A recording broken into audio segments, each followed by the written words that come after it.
The UK government is introducing sweeping reforms to its asylum system that will automatically disqualify any migrant convicted of a sexual offence from receiving refugee protection, regardless of their sentence length.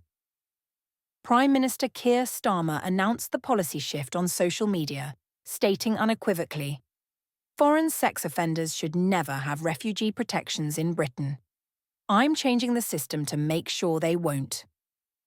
This legislative change, to be implemented through an amendment to the Border Security, Asylum and Immigration Bill, represents a significant expansion of existing provisions that currently only bar asylum for those convicted of crimes carrying sentences of 1 year or more.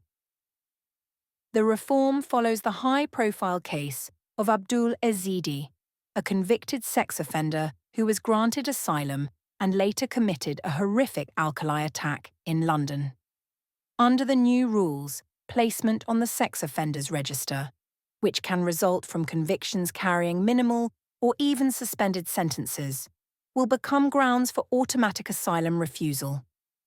The Home Office will also consider overseas sexual offence convictions, though implementation will vary depending on the reliability of foreign judicial records. Alongside these security measures, the legislation introduces operational reforms to streamline the asylum process, including a 24-week deadline for tribunal appeals involving asylum seekers in supported accommodation or foreign national offenders. The Home Office estimates that deploying artificial intelligence to assist caseworkers could reduce processing time by up to an hour per claim. Additional provisions target unregulated immigration advisors, with fines of £15,000 for those operating without proper registration. Home Secretary Yvette Cooper emphasised the dual purpose of the reforms. These changes ensure dangerous offenders cannot exploit our asylum system while addressing the unacceptable backlog that keeps claimants in temporary accommodation.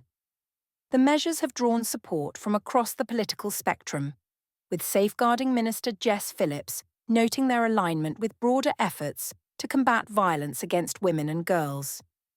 Critics, however, question whether the new rules might inadvertently penalise victims of persecution who have minor or questionable convictions, highlighting ongoing tensions between border security and human rights protections in UK immigration policy.